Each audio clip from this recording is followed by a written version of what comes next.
together. I recommend. That's what I'm I have doing. no idea what's gonna happen. So, whoa! Like, I don't want to hold it anymore. Okay, got it. Oh god. Ouch, it hurt. Yes, it hurts. I'm not. It hurts me too. Oh, it melted. My smoke alarm. Oh no. Okay. Welcome to Positively Literary, our New Year's edition.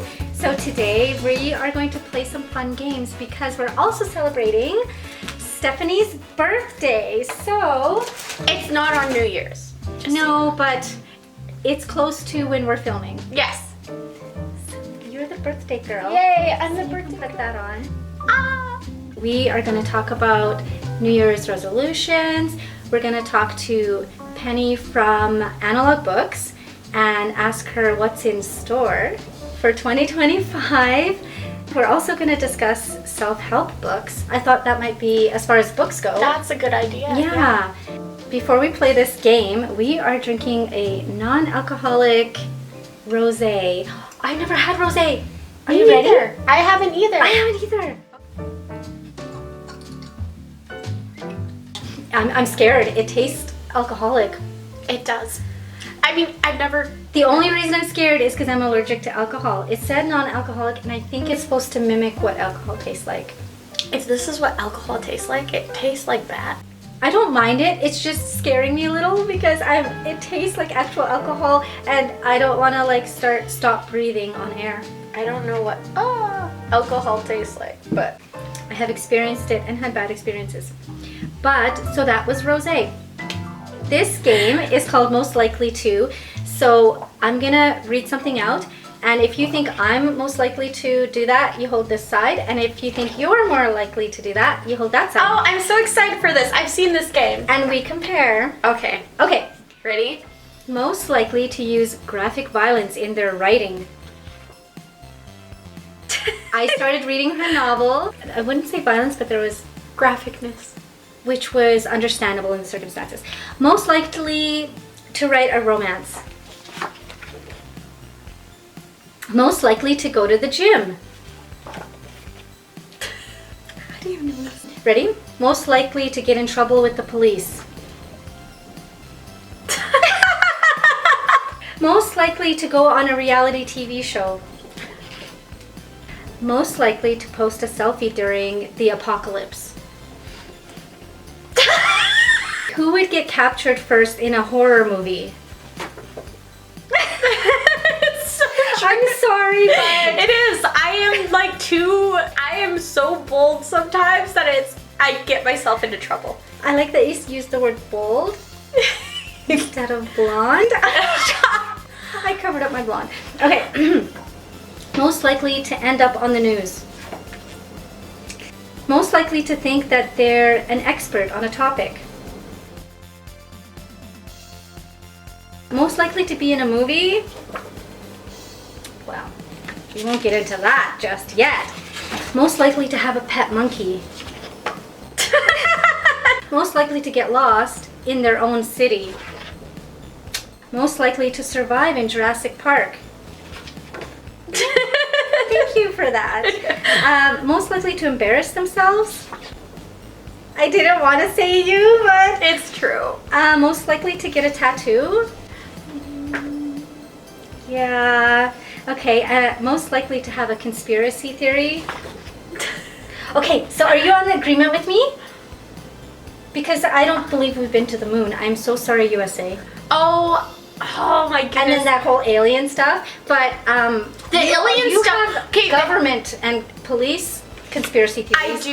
do. Okay, and okay, like the Area 60. Whatever it's called. No, it's not. It's 51. 51. Okay, this one goes to me because I know it's Area 51. Okay, No, fine. sure. I don't even know. I've seen some sketchy things behind the scenes that I have a little more questions for some of the politicians and also policing. See, that's fair because you did investigative reporting and stuff. Yeah. So, So I think this next one answers itself. Most likely to laugh in a serious moment. And last one, most likely to burn down their own house by accident. I think we'll move on. What I would love to hear all about is analog books. I love analog books, and you do as well. Oh, they are like, oh my goodness. If you haven't gone into analog books, it's like an adventure. It's beautiful. They're very community minded. They are. They do a lot of community things with authors and with anything literature. And I appreciate that so much because they brought that into our little community. So they're located in Lethbridge, Alberta. Downtown, and definitely go there and check them out. I was trying to get a hold of Penny to ask her about being part of Positively Literary, and she was so busy. I did finally get a hold of her, but I could see on Facebook all the events, like they had this event and that event. So I just love how community oriented they are. We asked Penny what's in store for 2025 for analog books and any, I guess, New Year's resolutions for the store. Let's see what Penny has to say.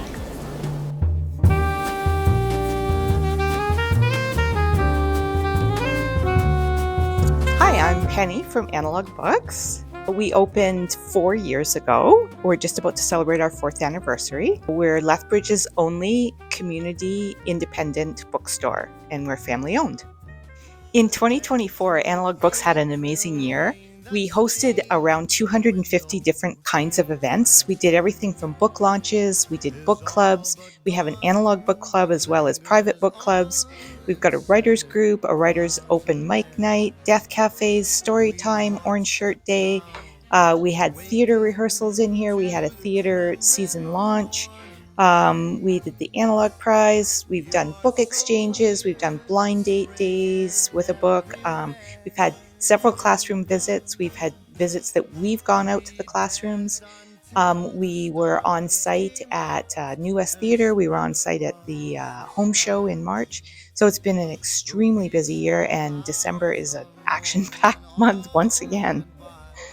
Yeah, so in 2024, we actually had a few high-profile authors that came through. Anna Olson, the chef, and she's one of the best selling cookbook authors in North America.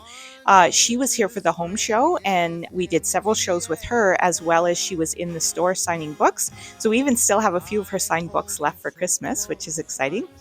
We had Iona Wishaw. She's out of Victoria, and she's sold hundreds of thousands of books. She writes mysteries. Interesting fact, her brother actually lives here in Lethbridge. He works at the university. When we had her come in September, we had a full house, and she is such a delight. She said it was her favorite place to come, her favorite book launch that she's done, and she's looking forward to coming back for her next book, which will be her 13th book. So that's exciting.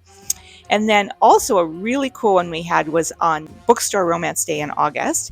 We had Danielle L. Jansen. She wrote A Fate Inked in Blood, and she also wrote the Bridge Kingdom series. She has sold literally millions of books. She did her book launch at the Strand in New York. She is a huge, huge author in the romanticy community. We were thrilled to have her here. We had over 100 people. It was standing room only, and it was just an amazing, amazing day. And we're looking forward to her coming back for her next novel as well.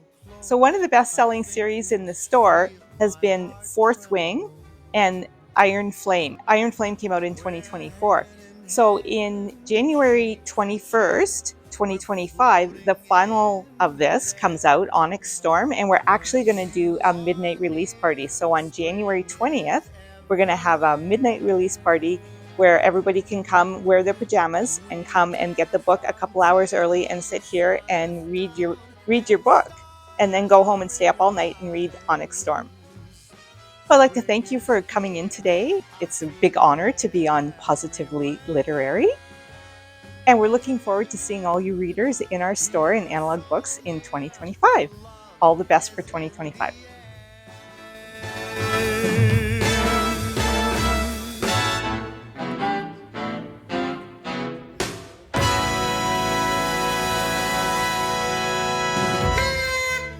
Welcome back.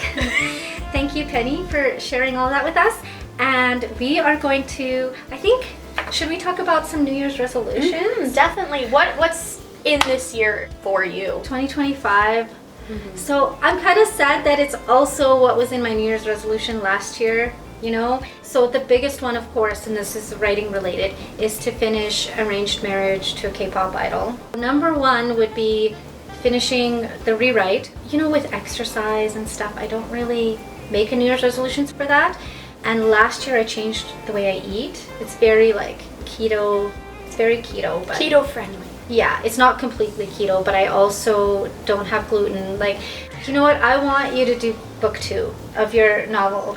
That's what I'm trying to get onto because I've been slacking. My family moved recently, so I've kind of fallen off the horse with it, but I'm trying to get back on it. But I'm so sad. So I'm sad that you moved, and it does make it more challenging to have us do our show.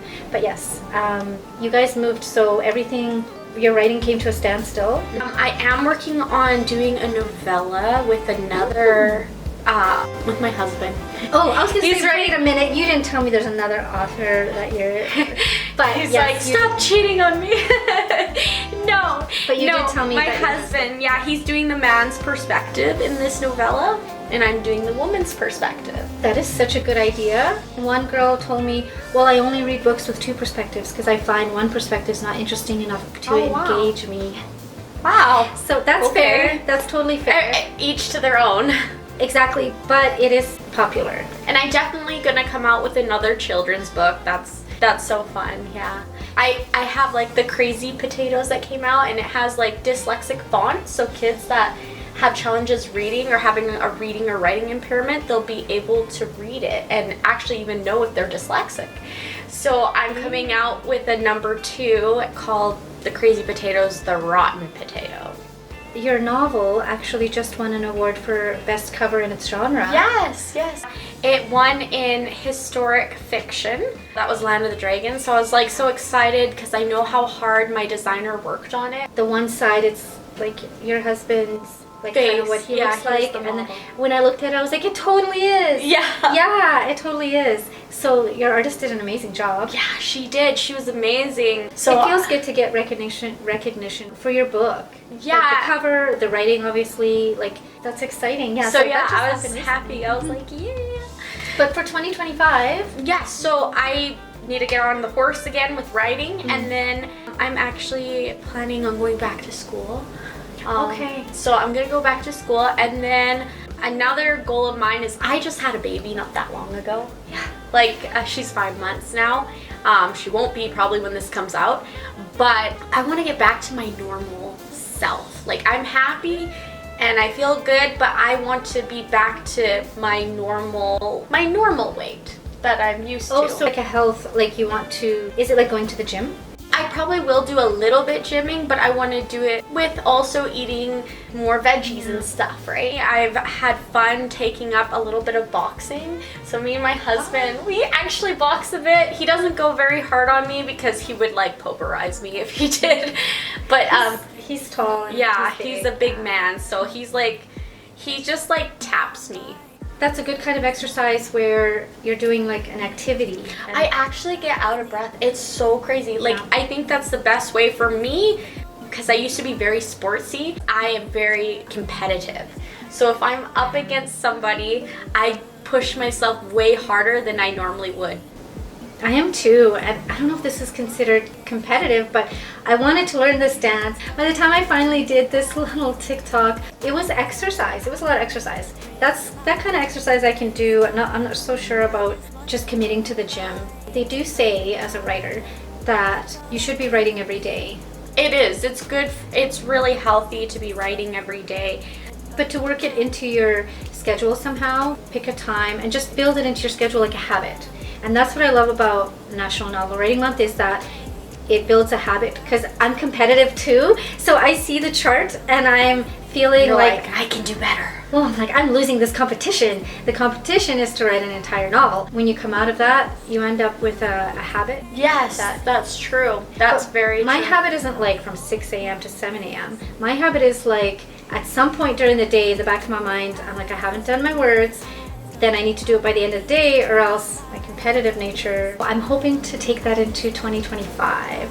That'd be awesome. And it's hard, like even committing to the gym, it's hard finding the time we are so busy. Like, I have 4 kids. That's why I'm like, you have a family or working. It's like, and I started a new job, which kind of interrupted the flow of what I was doing with editing, because I do also edit the program, right? Do you have any goals as a reader for like any specific genres you want to read? honestly, like you, I don't make goals for reading. It has to be natural. I can't be pushed into reading. When I was in a book club for like many years, and I'm not now, and that's why I feel like I'm reading less, I would push myself. I'd be like, we're going to discuss this book, so there'd be 4 more days, and I'd kind of push myself through, or I would get the audiobook. I wanted to talk about self-help books. That's kind of also the topic of our New Year's episode, because it's the new year and people are looking to better themselves. I feel like we don't hear about them as much, but in 2020, when all of that happened with the pandemic, people had more time to better themselves. So I have some stats. Self-help books became more popular in 2020. Self-help books have been culturally prominent since the 1960s. So I guess they don't go back till the 1500s. Well, I'll get to talk about that after. Some popular subcategories in 2020 included healthy living, self-improvement, and creativity. In the first half of 2024, self-help books made up 22% of nonfiction books. I brought some books. Let's talk books. So, wow, you have books. I have some books, and these are just like the self-help ones, but I already talked about this in another episode. Marisa Peer, she also has a YouTube channel, which is great. And I feel like she got me through a hard time. 2020 was a hard time. So this is a book I read over 20 years ago, and it's called Boundaries. Because boundaries are good, people. We were talking about boundaries. I've even got little tabbies, so I must have been pretty excited about this book. This comes with a workbook, and then you write in it, so you use the workbook along with it. And I think at the time, I didn't really understand boundaries very much, and this kind of opened my eyes to why they're important. Yeah, and kind of how to make them. But I would read it with a little bit of a grain of salt. So basically, it would say like the consequences if someone crosses your boundaries. It doesn't really work that way. Like, you can't really control other people at all. I did read The Power of No. Something I need to learn.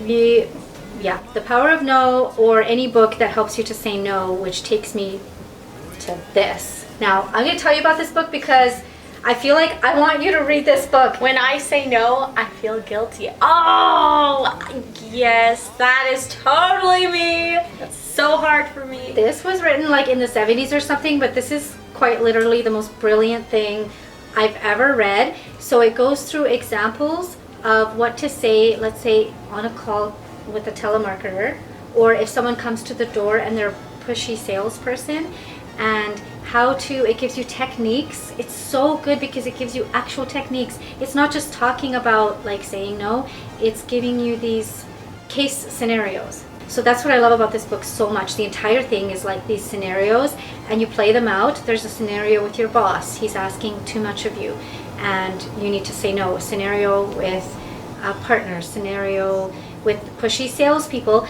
and also scenarios like when you go to the car garage, they're trying to rip you off, or they're trying to make you pay more. All of it is in here. I cannot speak more highly about anything than when I say no, I feel guilty.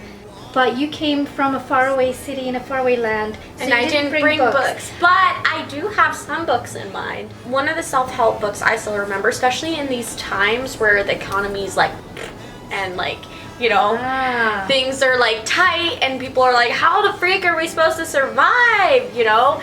Yeah. I remember The Wealthy Barber.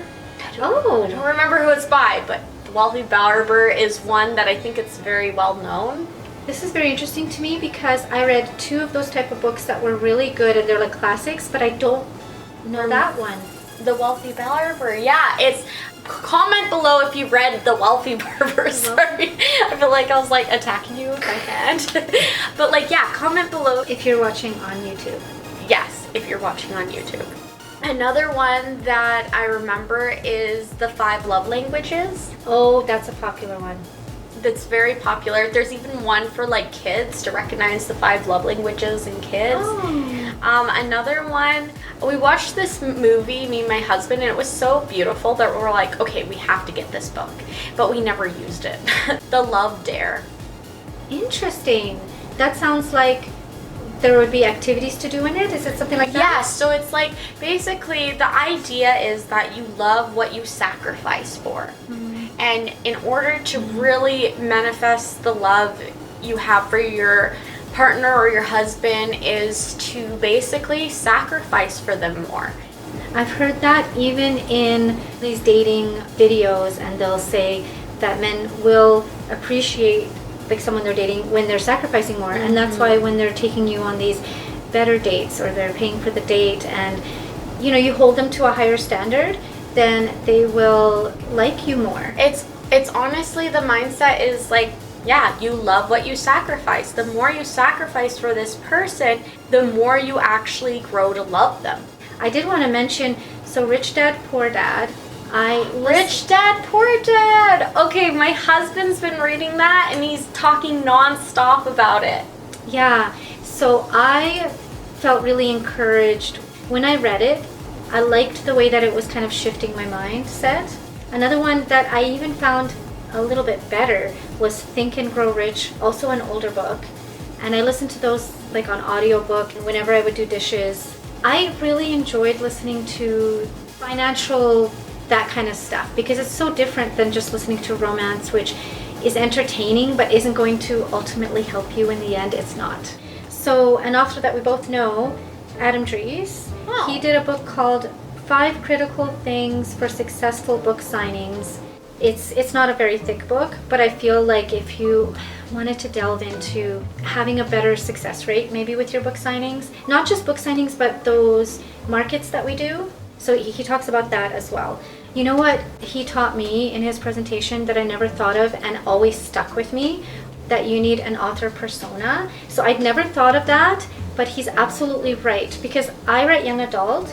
I had a table one year, and then these girls came up and they were my target audience. So they were teenagers, I don't know, 16, 17, just something like that.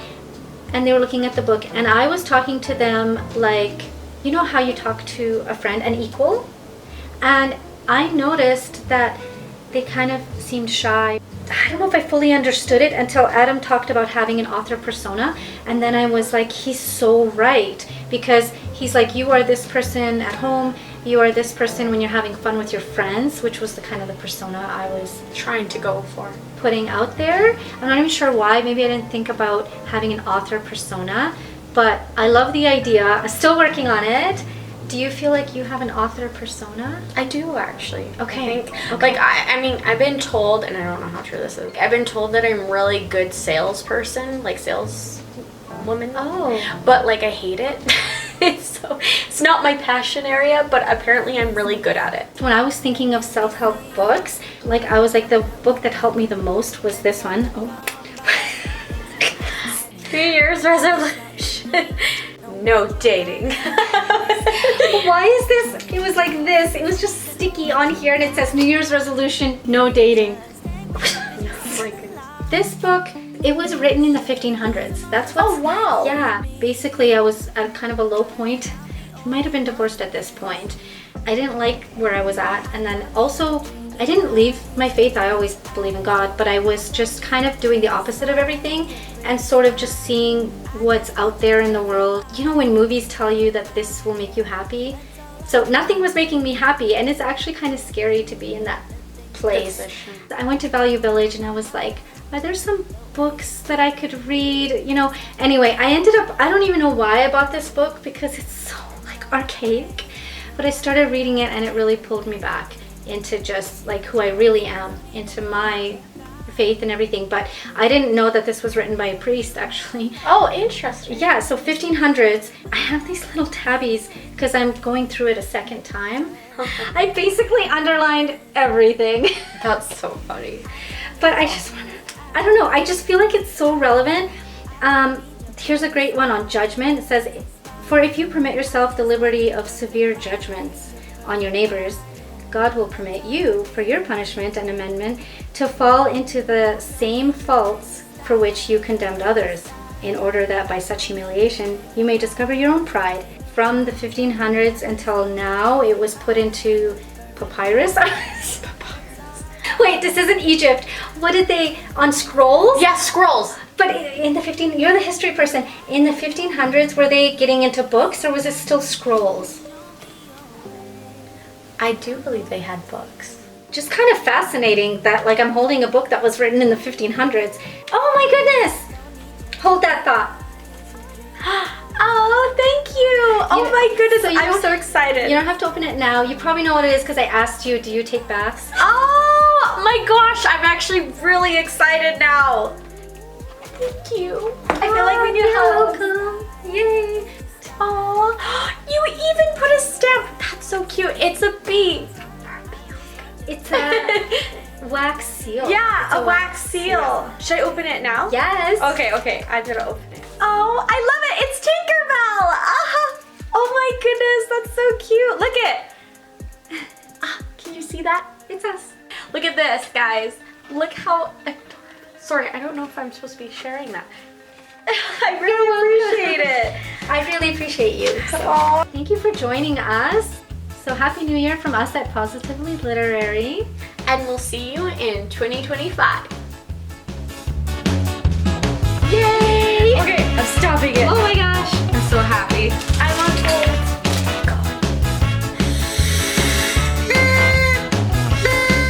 Penny and her husband. I don't have my phone to quickly do I'm it gonna pause closer. like this so it's a really nice transition when I edit. But okay, no, I know this. Penny and Jason? No. Trevor? gosh no. Wait. Does it start with a C? It says lust. Are we allowed to say that word? I think so. Lustful. It's the blonde curse. So I'm like, we're gonna play some fun games. We're gonna talk about New Year's resolutions. We're gonna talk to Penny from Analog Books, discuss how